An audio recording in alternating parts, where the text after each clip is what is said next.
por la invitación una vez más. Gracias por todos los que nos están acompañando hoy. Bueno, siempre entro un poquito y les explico que esta sesión forma parte de, digamos, de un conjunto un poquito más amplio en lo que hemos decidido hacer como una especie de área, hablando de evaluación neuropsicológica, y ya hemos podido tener como creo que 2 o 3 sesiones, precisamente creo que esta es la tercera, va a haber una cuarta específicamente hablando de principios de neuropsicología. Obviamente comprenderán que esto da para una maestría completa, entonces hay muchos temas que iremos desgranando también en posteriores sesiones, pero bueno, por si tienen la oportunidad y ven que algo de lo que ven acá les resulta como un poquito incompleto, les recomiendo que también puedan visualizar las otras 2 sesiones que vimos previamente, en las que nos metimos precisamente en definir puramente qué es la evaluación neuropsicológica, qué roles desempeñamos los neuropsicólogos, qué requisitos tenemos que tener a nivel formativo. Espera un momentito que creo que la red está funcionando. A ver, déjenme que checo nomás la red para que no tengamos problemas en la conexión. Un segundito. A ver si me está tomando de la que es. No, efectivamente. Deme un segundito nomás.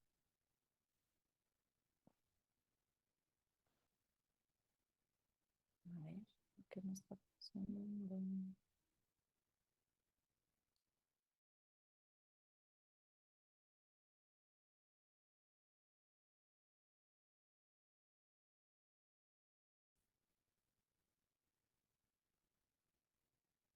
Ahí está.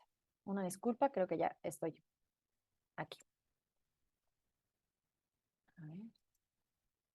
Vale, perdón, es que me moví de la casa y entonces me agarró la que no era. Entonces les comentaba que esto forma parte de un programa como un poquito más amplio, en los que estamos ahondando en la evaluación neuropsicológica, obviamente tan exhaustivo como podemos, porque pues les digo que es una temática muy amplia.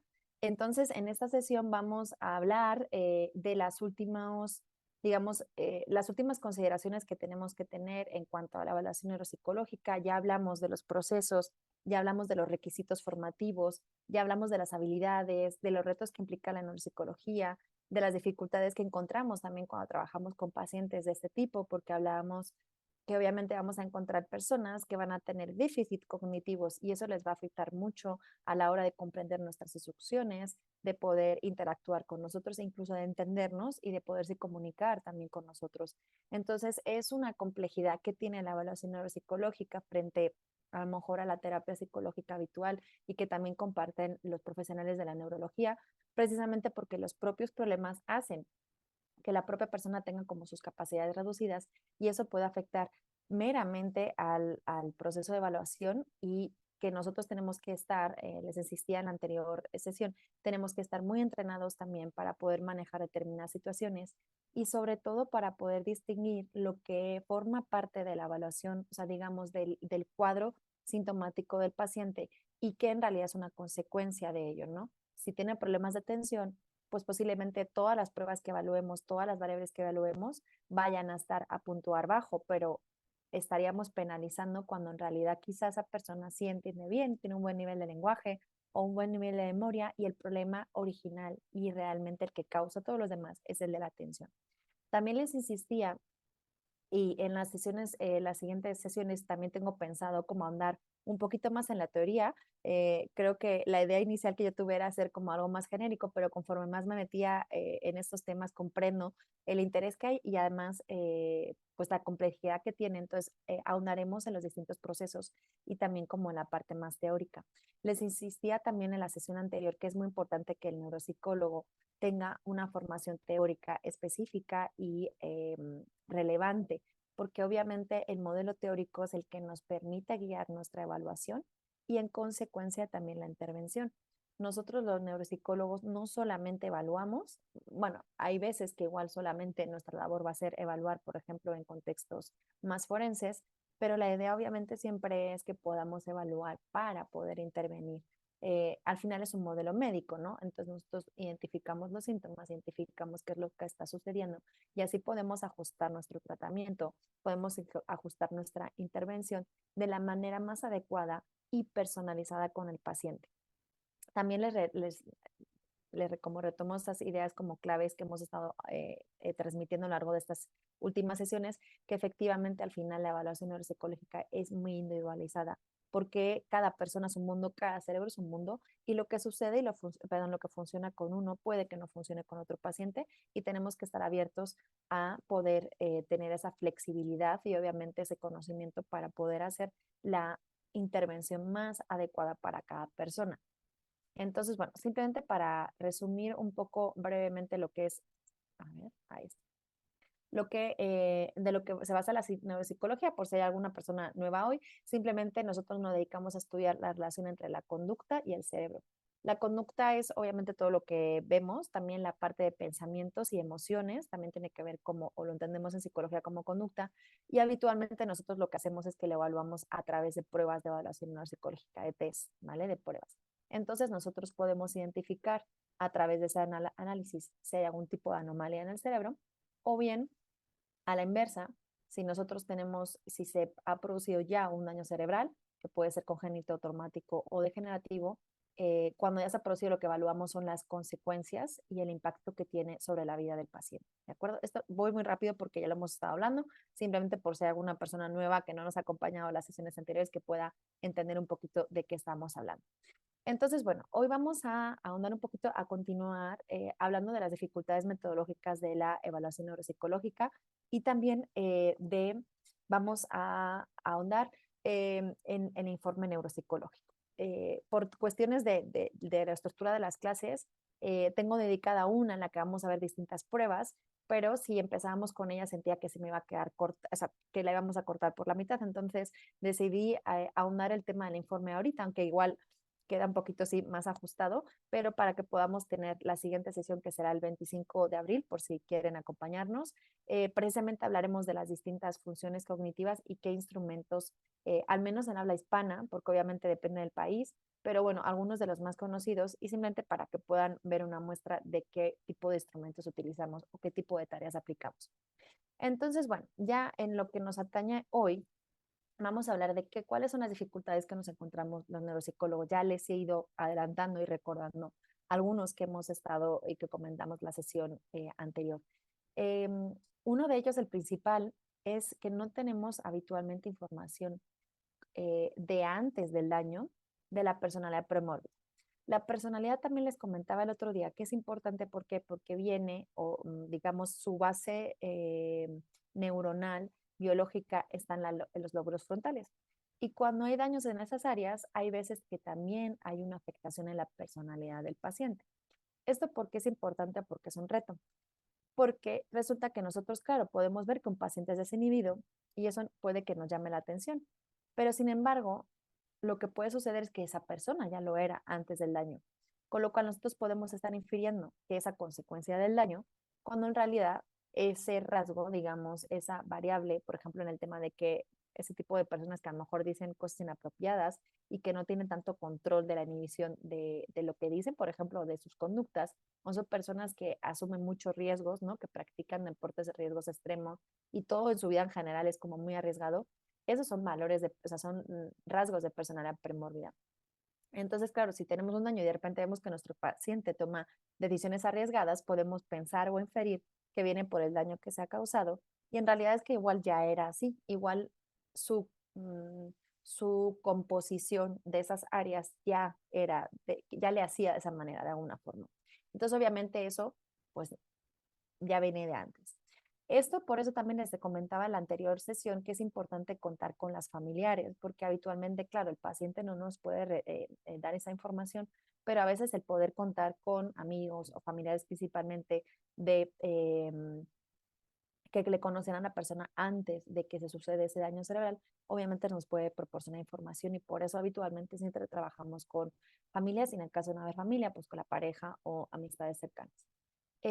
Luego otra dificultad importante es la inestabilidad de los síntomas, porque a veces depende de la situación, por ejemplo.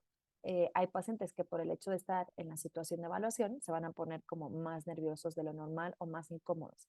Aparte de que hay problemas, por ejemplo, cuando hay demencia, hay inestabilidad de los síntomas, es que a veces hay fluctuaciones.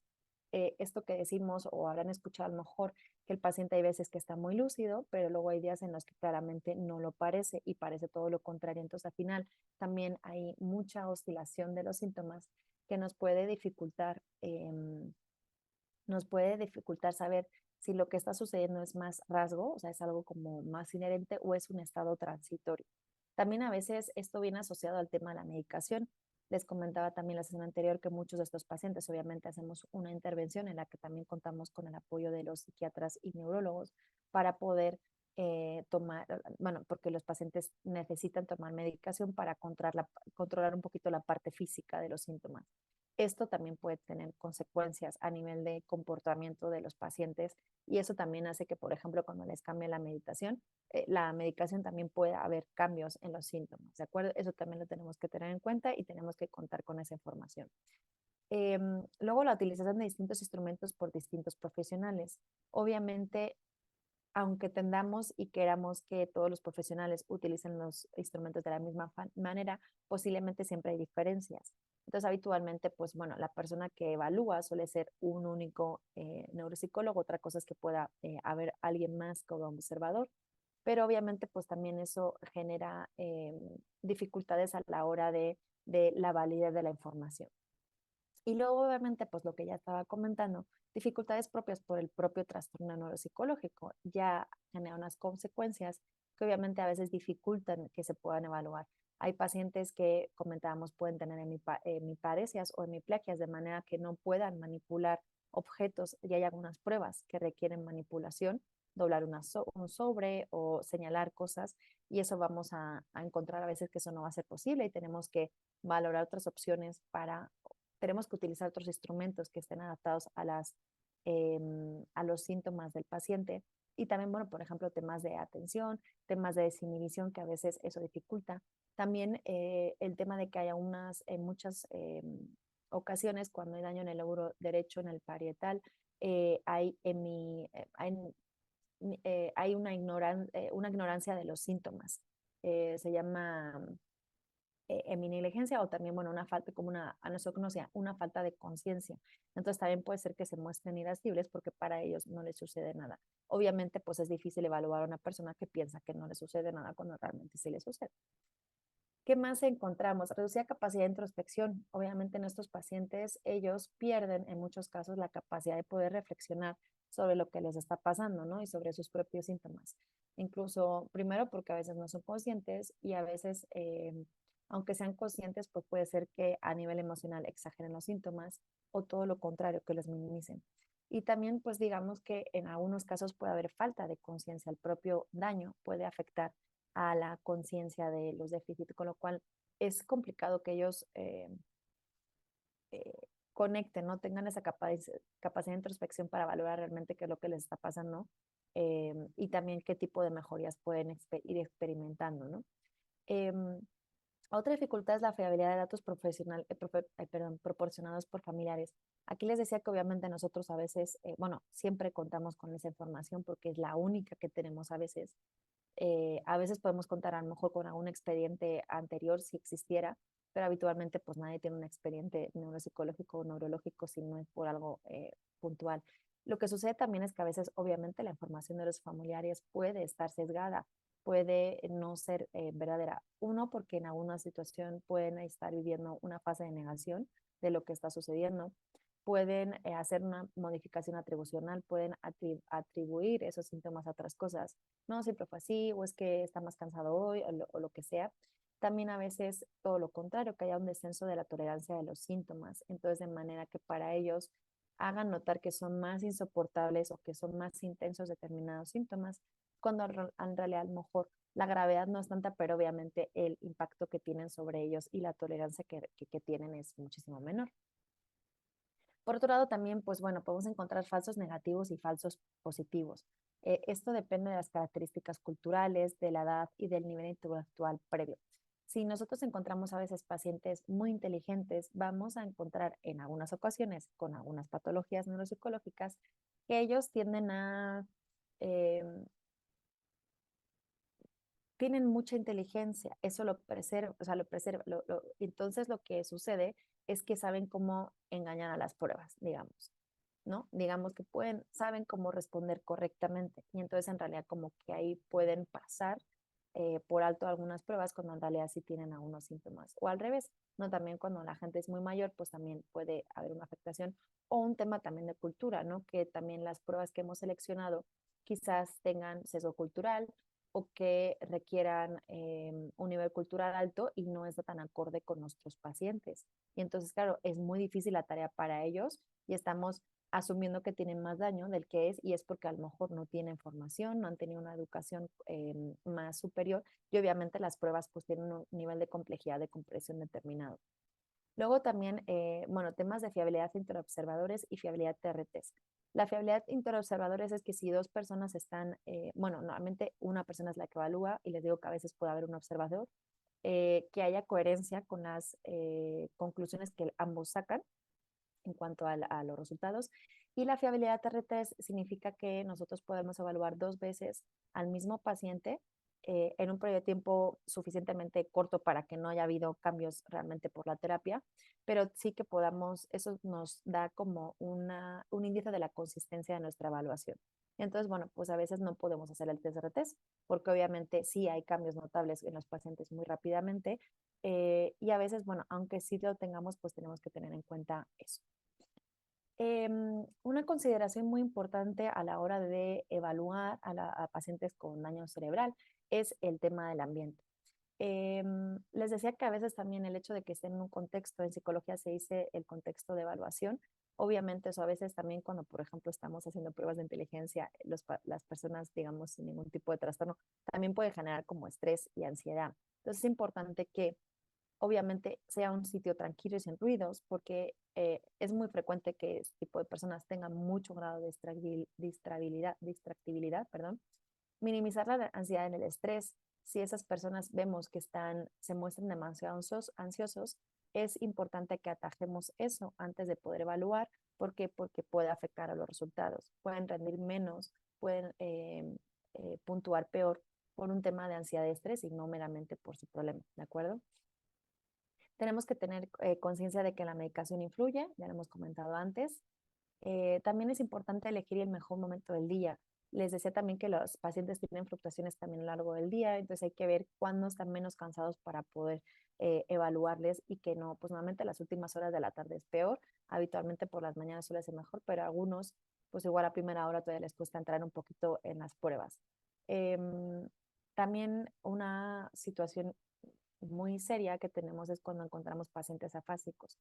Los pacientes afásicos son personas que tienen problemas de habla, tanto de la ejecución del habla, de la producción como de la comprensión, con lo cual si no comprenden es difícil que respondan a nuestras pruebas.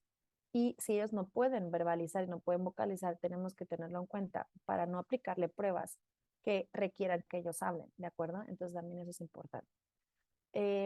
Si hay fatiga, normalmente lo que aquí se recomienda es que se termine.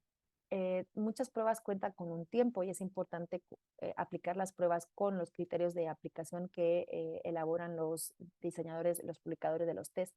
Pero obviamente si hay mucha fatiga por el paciente, es mejor dejar la evaluación en ese momento y evaluar en otro momento. De nuevo, para que no sean otros factores los que puedan influir en los resultados. Obviamente localización tranquila y sin ruidos. La presencia de familiares hay que valorar si aumenta o disminuye la ansiedad. Hay veces que es necesario porque ellos sienten como recelo o están muy perdidos y confusos y tener a alguien familiar cerca les da tranquilidad. Cuando están con alguien obviamente que no conocen, pero a veces también puede pasar lo contrario, entonces es algo que tendríamos que valorar. Bueno, que no son obviamente evitar distracciones como el teléfono, gente que entra en la puerta, que ellos también apaguen su teléfono, los familiares, etcétera. Siempre trabajamos reforzando los logros porque eh, pues obviamente en general van a fallar en muchas cosas, ¿no? Entonces hay que reforzar cuando lo hacen bien verbalmente y también ante los fracasos pues también decir, bueno, esta tarea era muy difícil, vamos a continuar con otra, no pasa nada, no pasa nada, parece un poco condescendiente, pero bueno, hay que como también animarles para que no se sientan también muy mal, porque ya les decía también, el tema emocional también puede afectar y estar seguro de que nos han entendido. Entonces, no preguntar sí o no, sino realmente decir, ok, ¿qué es lo que yo te he pedido? Como que refraseen también lo que nosotros estamos pidiendo, porque a veces también por solamente como por hábito, a veces pueden decir que sí, entienden todo, sí, sí, todo bien, pero no es así. Entonces, tratar de asegurarnos de eso.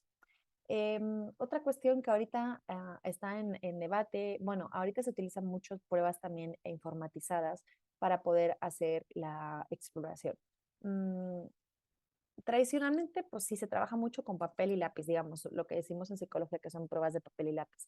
Em, También porque a veces requiere manipulación y nosotros mediante la manipulación también podemos evaluar las praxias, que vamos a ver que es todo el tema de la manipulación. Entonces, bueno, la ventaja de todas maneras de las pruebas informatizadas, que sí, hay algunas que están muy bien y sí son muy útiles, por ejemplo, es que se pueden repetir fácilmente, en el caso de que no se puedan completar, se pueden repetir y aparte podemos repetirlas cuando hacemos las evaluaciones de seguimiento. Tienen una corrección automática, lo que a nosotros como profesionales nos quita mucho trabajo y también, bueno, pues pueden hacer solos. Los pacientes son un poquito más automáticos y no tenemos, perdón, más autónomos y no tenemos que estar como encima de ellos. También porque la presentación se controla, o sea, todo lo que vaya con tiempo se va a controlar la presentación y pues en el caso de jóvenes y adolescentes pues resulta muy atractivo. Obviamente, pues con gente mayor no va a ser tan atractivo porque quizás no están tan habituados a manejar temas informáticos y ahí de nuevo podemos meter una variable más de sesgo, ¿no? Sin embargo, bueno, en algunos casos hay algunos inconvenientes porque, bueno, puede haber una escasa familiaridad, hay una escasa validez ecológica en el sentido de que algunas veces no van a ser pruebas, bueno, esto depende, ¿no? Porque cuando ahorita que se trabaja mucho con simuladores de realidad virtual, pues obviamente ahí la validez ecológica sí existe porque, bueno, se requieren escenarios reales, pero también a veces nos perdemos patrón de ejecución. Cuando aplicamos, digamos, personalmente las pruebas, también tenemos mucha información subjetiva, mucha información más útil que nos sirve. Vemos si la persona se frustra, vemos si hace manierismos o tiene movimientos repetitivos, si tiene mañas, ¿de acuerdo? Entonces nos da como información más importante. En cuanto a las fases de evaluación, ay, perdón, no les dije, al final de la sesión ya saben, bueno, normalmente dejo como 10, 15 minutos para que podamos a plantear las preguntas. Entonces, bueno, yo voy a seguir de corrido hasta que termine la presentación y luego ahí vemos las preguntas, ¿de acuerdo? Eh, Primero se hace una entrevista individual, inicial, en la que se obtiene información sobre la historia clínica. Ahí pues hablamos con ellos si es posible, hablamos con la familia, si tenemos informes previos, pues perfecto. Vemos también determinados los síntomas actuales, los cambios cognitivos percibidos y qué afectación tiene en la vida diaria, es decir, por qué vienen a consulta, ¿vale? Y esto lo que nos permite es identificar los objetivos claros para la evaluación. Con eso ya podemos trazar un plan de decir, ok, si esto es lo que me están diciendo, normalmente se hace como un screening en el que evaluamos todas las variables y si hay alguna en la que ya algún resultado pita, decimos ahí pita un poco, ya entonces ahondamos y hacemos una evaluación más exhaustiva. Pero también ya, pues a veces si nos dicen que, por ejemplo, la persona tiene el lenguaje correcto y demás, pues a lo mejor no hace falta que lo evaluemos. Eso posiblemente nos demos cuenta conforme vayamos hablando con ellos. En la siguiente fase lo que hacemos es que aplicamos las pruebas estandarizadas. Acá tenemos baterías de pruebas neuropsicológicas que están validadas. Es importante que estén validadas en nuestro país, en el país en el que estamos aplicando, que no tengan sesgos culturales y que obviamente se aplica en el idioma de la persona, ¿no? Ahorita que también hay estamos todos en todos los lados, pues obviamente si es una persona de habla inglesa, es difícil que le podamos evaluar en una prueba en español. Obviamente los resultados van a estar sesgados y a la inversa, ¿vale? Entonces tenemos que no, tenemos que evaluar en el idioma natal de la persona. En la medida posible, a veces pues no es posible, ¿no? Seleccionamos las áreas de interés y ahí evaluamos y aplicamos las pruebas que nos dan una información cuantitativa para poder determinar cuánto es el gradiente del daño, de la afectación, ¿de acuerdo?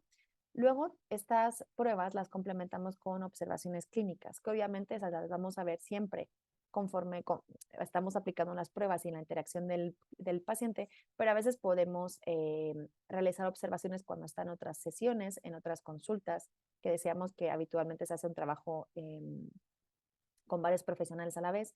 Entonces ahí podemos obtener información. Y bueno, en algunos casos, si es posible, pues a veces también, por ejemplo, si son niños, podemos evaluar, observar en la escuela, por ejemplo. Entonces hay contextos en los que sí podemos observar también en natural y eso nos va a proporcionar también información relevante. ¿Cómo hacemos y cómo seleccionamos y aplicamos las pruebas? Bueno, les decía, siempre tenemos que tener en cuenta las características específicas del individuo. Habitualmente los centros que se dedican a esto tienen un protocolo de evaluación que es como un screening, como les decía, que evalúa un poquito todo, ¿no? Pero obviamente, y tienen unos diferenciados por edad, nivel educativo y habilidades lingüísticas, porque evidentemente eso nos va a afectar, ¿vale? No podemos, o sea, tenemos que tener un screening teniendo en cuenta las edades, pero también el nivel educativo. Les decía, hay pruebas que requieren un nivel educativo alto, con lo cual es importante que tengamos también otras consideraciones y otros ajustes cuando tengamos personas a lo mejor de nivel educativo bajo o obviamente que tengan problemas de afasia, ¿de acuerdo? Entonces personalizamos el protocolo, entonces eso lo hacemos previamente, ya tenemos la información, ya tenemos, o sea, la entrevista y ya con eso trazamos nuestro protocolo individualizado. Luego, seleccionamos las pruebas en función de los objetivos específicos que tienen que ver con las áreas de preocupación específicas que hemos detectado a través de la información de la entrevista clínica. Entonces ahí ya podemos ver si evaluamos memoria, lenguaje, funciones ejecutivas, para tener una evaluación más detallada y centrada de los problemas identificados. Aquí de nuevo, igual podemos, en algunos centros se hace un screening y ahí vemos cuáles son las que son de preocupación y hacemos una evaluación más específica. Y luego también tenemos en cuenta las consideraciones diagnósticas. Entonces, tendremos a utilizar pruebas que permitan distinguir entre diferentes diagnósticos neuropsicológicos y seleccionar, perdón, y que nos proporcionen una base sólida para el plan de tratamiento. Si por la sintomatología podemos sospechar de varias cosas, de varios diagnósticos, lo que tendríamos que hacer sería probar con esa prueba que en realidad nos permita hacer un diagnóstico diferencial de mejor manera, ¿vale? Bueno, ¿qué más tenemos que tener en cuenta también antes de evaluar a un paciente? Bueno, en primer lugar, también ya he hecho mención a esto en algunos puntos, es la sensibilidad cultural. Tenemos que reconocer y abordar las diferencias culturales en la interpretación de las pruebas y en la expresión de síntomas. Eh, Esto afecta a muchos ámbitos. Por eso es importante que las pruebas sean culturalmente apropiadas para la prueba que estamos, o sea, para el contexto que estamos evaluando. Por ejemplo, en Estados Unidos, que hay mucha población latina y de otros lugares, es importante que no apliquemos con pruebas que han sido adaptadas o validadas en las que las puntuaciones solamente han sido hechas con población caucásica, por ejemplo, o digamos blanca, ¿ok? Y tenemos que tener en cuenta esas diferencias porque a veces puede cambiar. O, por ejemplo, sucede esto del tema para que vean, cuando veamos las pruebas te lo puedo explicar más en concreto, pero un tema cultural, por ejemplo, es cuando nosotros estamos evaluando el lenguaje. Hay palabras que, aunque sean, por ejemplo, en español, no se dicen igual en España que en México, que en Argentina, que en Perú. Entonces, obviamente, nosotros tenemos que tener en cuenta, si la prueba no lo permite, porque ya está así, nosotros sí, aunque en el manual de la prueba ponga que la respuesta es tarta, pues eso igual en otro país es panqué, en otro es torta, en otro es lo que sea. Entonces tenemos que tener en cuenta esas diferencias para no contarlo como incorrecto, sino tener que hacer esas pequeñas adaptaciones sin que afecte a la validez de la prueba.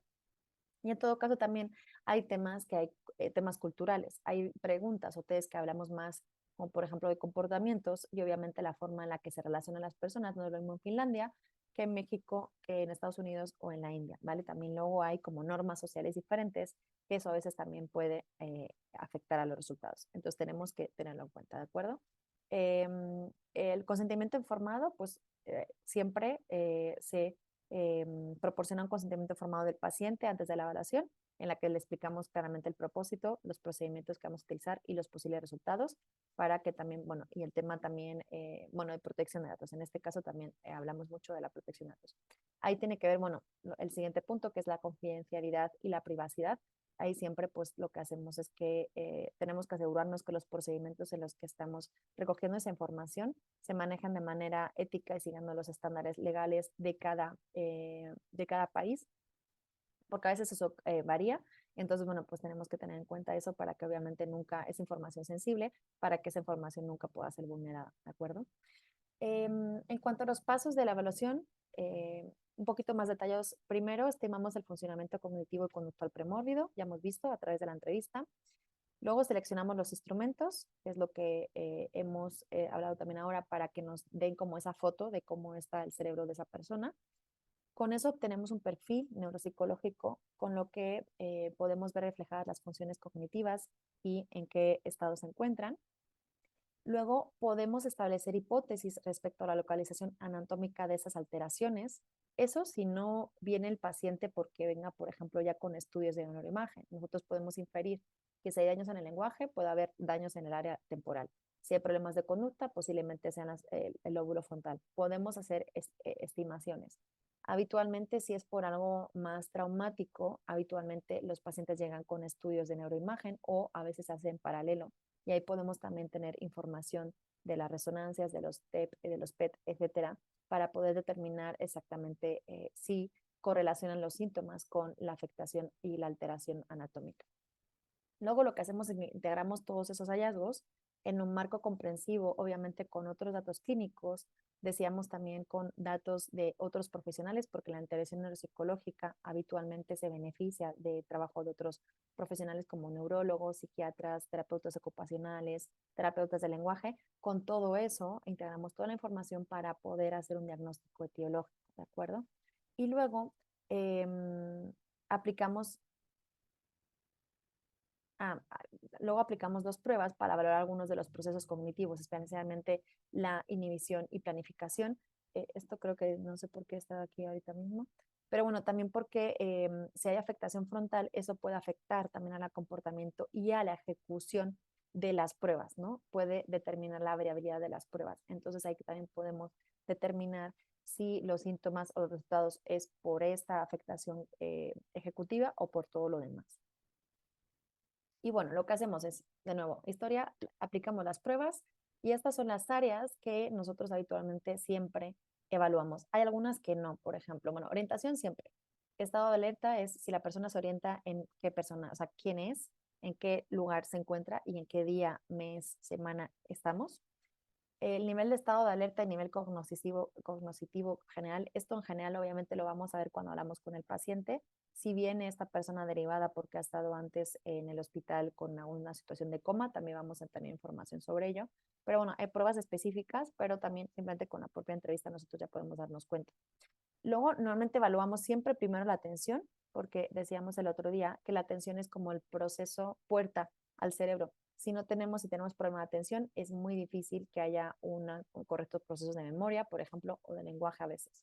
Entonces, normalmente evaluamos siempre la atención, también para evaluar si la persona nos puede atender durante toda la evaluación, ¿de acuerdo? Porque a veces, claro, si tiene muy poca atención, no vamos a poder evaluar durante una hora. Igual le tenemos que aplicar una prueba un día, le tenemos que aplicar otra prueba otro día y tenemos que seleccionar algunas que sean más breves. Entonces, obviamente, esto nos puede determinar todo lo que hagamos a continuación. Luego, memoria, funciones ejecutivas, lenguaje. No sé si praxias depende. Habitualmente no, en los las evaluaciones de screening no se contienen porque es más específico, pero bueno, praxias tiene que ver todo con movimientos motores, praxia más sutil o también como movimientos de imitación y demás. Y la agnosia tiene que ver con la percepción. Entonces, en principio no hay problemas visuales, tampoco tendemos a evaluar náuseas, porque vamos a ver si nosotros aplicamos pruebas en las que hay imagen o hay un cuadernillo, vamos a ver si el paciente tiene problemas de percepción. Entonces, en principio, si no tenemos sospecha, normalmente eso no se evalúa. Luego, en el caso de que sí haya sospecha de alteraciones neuroconductuales, también las evaluamos y también algún tipo de alteración física y sensorial. A veces determinados pacientes con determinados daños tienen mucha sensibilidad estimular, entonces también pues ahí podemos determinarlo. Y luego físicas, pues también obviamente decíamos hemiplegia, hemipareja, hemiplegia o algunas otras alteraciones que tengan que ver más como con una parte más física. Entonces, bueno, esto es la parte de la evaluación. Y ya les digo que en la siguiente sesión vamos a ver como algunas de esas pruebas más en detalle. Ahorita vamos a ver, es como que ya hemos recopilado toda la información. Imaginen que ya les he mostrado todas las pruebas. ¿Qué es lo que hacemos después? Pues el informe de evaluación, ¿vale? Acá es lo que nosotros proporcionamos un resumen detallado de todo lo que hemos observado, de todas las evidencias que hemos ido obteniendo. Y además, obviamente, casi siempre hacemos una recomendación de qué tipo de atención podría beneficiarse el paciente y el tipo de intervención que se podría plantear. Esto porque ya abre la puerta de que en el caso de que sea posible, se haga esa intervención, ¿de acuerdo? Entonces, sobre todo, el informe tiene el objetivo de comunicar de una manera clara y precisa los hallazgos que hemos obtenido y las implicaciones clínicas. Es decir, nosotros hablamos, obviamente, vamos a hablar de funciones ejecutivas, de memoria, pero esto igual el familiar no va a entender nada. A veces se hacen dos informes, se hace uno para la familia un poquito más digerido y hay otro que se hace con un poquito más técnico, que se hace, por ejemplo, si yo soy neuropsicóloga y se lo estoy escribiendo al terapeuta o se lo estoy escribiendo para un informe forense para valorar si esa persona puede estar, se le quita como la custodia, el tema legal, ¿no?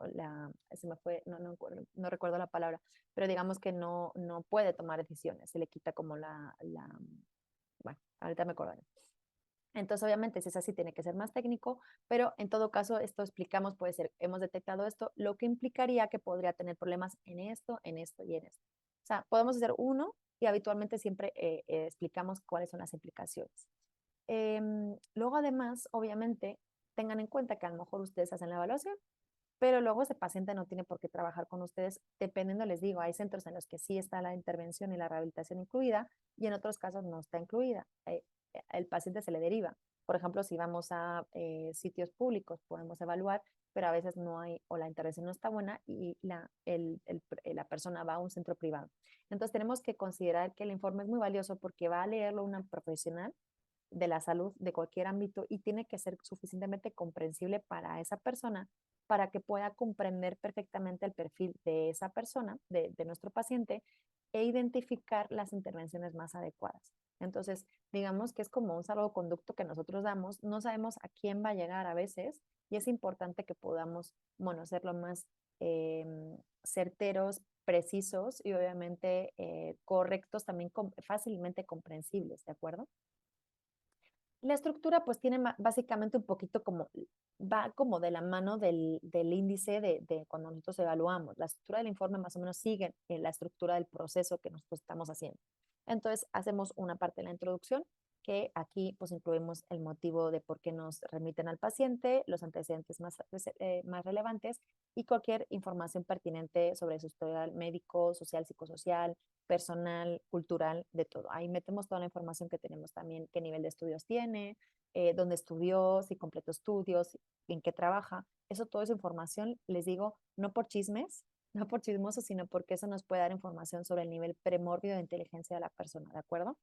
Luego ya hablamos de los antecedentes y ahí ya, pues, perdón, ahí es donde van lo que yo les decía, los datos demográficos. Entonces, incluimos historial médico, si hay algún tipo de afectación notable que tuvo en algún momento, infecciones en la infancia, alguna caída, alguna fractura, todo lo incluimos. También el antecedente educativo, ocupacional y psicosocial. Si los familiares tienen el historial académico cuando son más jóvenes, pues está perfecto, porque eso sí nos da también información. Y entonces eso nos permite como comprender los síntomas y las dificultades del paciente y también cuánto de la gravedad de la afectación, ¿de acuerdo? Si es una persona que eh, había cosas que no hacía, pues ahorita tampoco las hace, pero si no las hacía antes, pues no es necesario que nos lo propongamos como objetivo, ¿de acuerdo? Porque a lo mejor no lo requiere para su trabajo, no lo requiere para su vida, entonces podemos centrarnos en otro tipo de objetivos. Luego, a continuación, lo que hacemos es detallamos todos los procedimientos de evaluación. Entonces, qué métodos hemos utilizado, qué pruebas, si hay técnicas de neuroimagen, todo lo que hemos realizado, ahí lo especificamos y también ponemos la referencia para que cualquier profesional pueda ir ahí a consultarlo. Luego lo que hacemos es que ponemos una sección de resultados. Entonces decimos, hemos utilizado estas pruebas, ta, ta, ta, ta, ta. Luego, ¿qué es lo que hemos encontrado tras aplicarlas? Entonces ahí todo presentamos los hallazgos, incluimos siempre los datos cuantitativos, ¿vale? O sea, las puntuaciones en las distintas pruebas que hemos encontrado, así como las interpretaciones clínicas de esas puntuaciones cuantitativas. Ahí también a veces podemos relacionar o a veces también en conclusiones lo que hacemos es, ok, esa es como la parte más técnica, pero lo que hacemos es traducir esas puntuaciones y esas interpretaciones en qué realmente, digamos, en la vida real, en qué se traduce, ¿vale? ¿Qué dificultades son las que posiblemente tenga o ya tiene la persona? En conclusiones, también aquí incluimos los puntos fuertes que hemos encontrado en la persona y las áreas de preocupación o las áreas de oportunidad que nos permiten tener como una síntesis del perfil de la persona, que esta persona preserva estas funciones, pero pues puntúa un poquito más bajo en estas áreas que serían sobre las que podríamos intervenir. ¿De acuerdo? Solamente así como para resumir. A continuación y como final, pues siempre incluimos unas recomendaciones, ¿no? Ahí recomendamos cuestiones específicas para el manejo clínico y el plan de tratamiento del paciente en función de los resultados, pero también van a ir las recomendaciones tanto para profesionales de la salud y la posible intervención de la que se pueda beneficiar el paciente, pero también a veces puede haber indicaciones y recomendaciones para la familia para el manejo del paciente en casa. ¿De acuerdo? Hay como algunas pautas que podemos dar a la familia para que puedan ellos sobrellevar y compensar mejor las déficits del paciente. Entonces es importante que tengamos en cuenta todas estas áreas, todas estas apartados del informe, porque cada uno tiene una información crucial. Ya les digo que a veces como en conclusiones, pues va a ser como un poquito más digerido, en resultados va a haber la evidencia técnica y datos cuantitativos que, por ejemplo, en forense es requisito indispensable que vayan, y obviamente en recomendaciones eso nos va a permitir dar información que pueda ser relevante para otros profesionales. Entonces, bueno, más en detalle aquí les he incluido, esto como lo he incluido porque lo tienen ustedes, les van a facilitar la presentación en PDF. Entonces, bueno, aquí como para que tengan exactamente un poquito más en detalle cada una de las secciones, ¿vale? Para no repetirme, no simplemente las voy a pasar un poquito por encima, pero acá pueden encontrar qué tipo de información más detallada va en cada uno de los apartados, ¿de acuerdo? Entonces, a ver que cheque la hora. Bien, nos da tiempo a poder platicar un ratito. Entonces, bueno, de nuevo, los antecedentes del paciente, la introducción.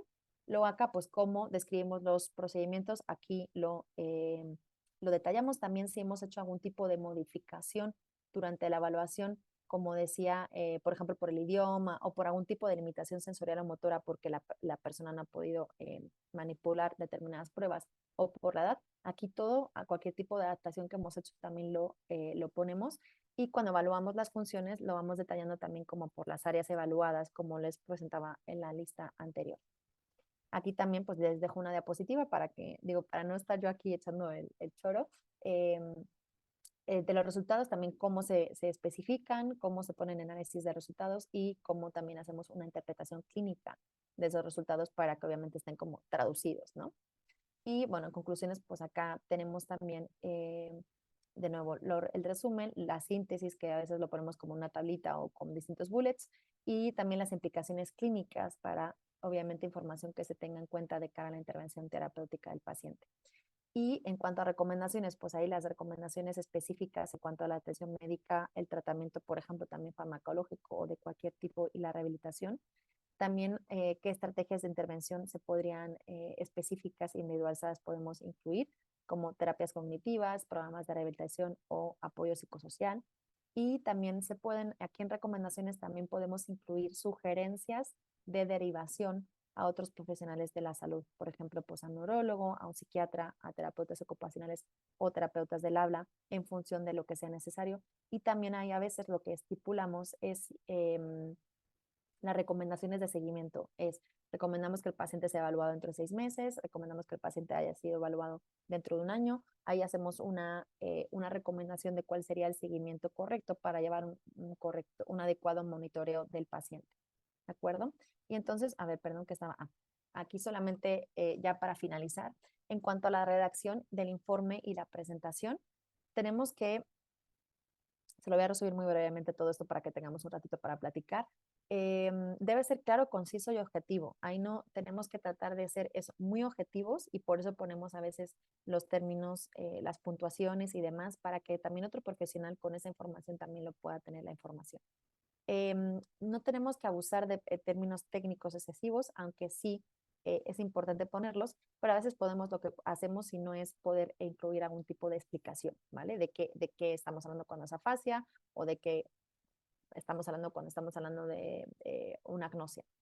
Luego tenemos que organizar el informe de manera que tenga una estructura lógica y coherente, de manera que obviamente lo leamos y sea fácil, no que vayamos dando brincos. Si hemos hablado del lenguaje, que metamos una prueba de memoria y que hablemos sino que podamos tener una estructura clara, y eso nos lo proporciona cuando dividimos el informe en secciones bien definidas y con un encabezamiento. Luego tenemos que evitar ambigüedades, ¿vale? Entonces siempre tenemos que utilizar un lenguaje específico y descriptivo a la hora de escribir los resultados. A veces también puede ser muy interesante utilizar ejemplos de lo que estamos hablando. Esto es muy útil, por ejemplo, cuando estamos detallando, bueno, cualquier tipo de comportamiento para el lenguaje. Si estamos hablando de que la persona tiene una sustitución en el lenguaje, esto, bueno, eso sería más un informe del terapeuta del habla, pero ahí podemos incluir muestras del habla o podemos decir, la persona tiene comportamientos impulsivos, por ejemplo, no se paraba de levantar de la mesa, estaba dando golpes constantemente, parecía que estaba intranquilo, entonces podemos dar ejemplos para ilustrar el por qué estamos diciendo eso. Y eso tiene que ver con la observación clínica. Recuerden que también aquí matemos la observación clínica. Luego, la presentación visual, bueno, pues aquí muchas pruebas, sobre todo cuando las corregimos o las aplicamos informáticamente, podemos tener gráficos y figuras que nos den información de los resultados. Esto nos va a ayudar mucho porque siempre va a ser una forma de presentar la información muy clara y concisa y muy visual, ¿vale? Entonces, no siempre vamos a tener los gráficos, pero en el caso de que hagamos corrección online o demás, lo podemos incluir. Luego, obviamente, pues bueno, como todo lo que escriban, lo revisan y lo editan para que no haya erratas, para que no haya problemas de formato, porque yo esto cuando doy clases a mis alumnos de metodología de investigación, les digo, y bueno, y a mis alumnos también de neuropsicología, ustedes no saben dónde va a acabar su informe. Y para mí, sinceramente, un informe que tiene ratas y errores gramaticales serios, a mí me pone en tela de juicio la calidad del profesional, aunque no tenga que ver una cosa con la otra. Pero de verdad que ahorita ya que existen los borradores, que existe la inteligencia artificial, pues bueno, yo creo que les animo mucho a que obviamente revisen y que todo esté bien, porque yo creo que eso da también una imagen de profesionalidad. Y obviamente, bueno, confidencialidad y ética, tenemos que tener en cuenta siempre las pautas éticas y legales para almacenar y divulgar la información clínica que está recogida en el informe. Y ya, por hoy aquí lo